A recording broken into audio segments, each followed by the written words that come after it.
Mga igsuon, pagkanindot sa ebanghelyo karong adlaw.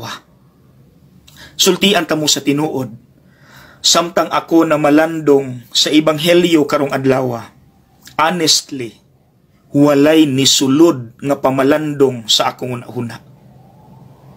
Kaya ang buot nga mensahe nga ipaabot sa Dios kanato, nga dinhi sa ebanghelyo, ang atong Ginoong Hesus mismo nagampo sa Amahan para nato. Naghimo siya og intercessory prayer para nato. Maunang niining taknaa, gidapit ko kamo nga mas maayo inyo ning madungog nga video unya sa dili pa matulog. Akong basahon ang mismong mga pulong sa atong Ginoo alang nato, para nato. Niining taknaa palihog ipiyong ang imong mga mata. Niingon si Jesus, ug karon muanha ako kanimo, dili na ako magdugay dinhi sa kalibutan apan magpabilin sila dinhi.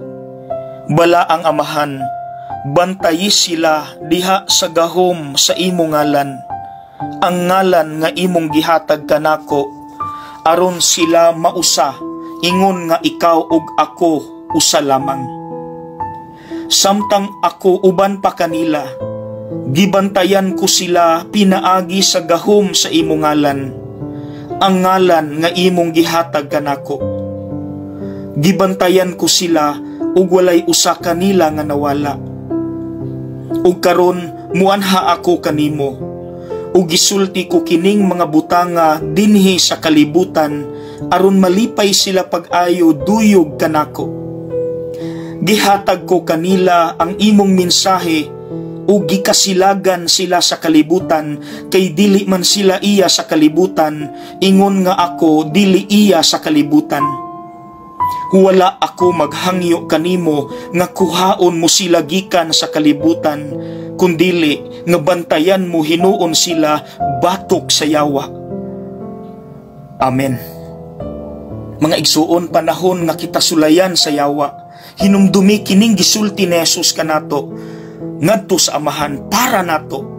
Wala ako maghangyo kanimo nga kuhaon mo sila gikan sa kalibutan, kundili nga bantayan mo hinuon sila batok sa yawa.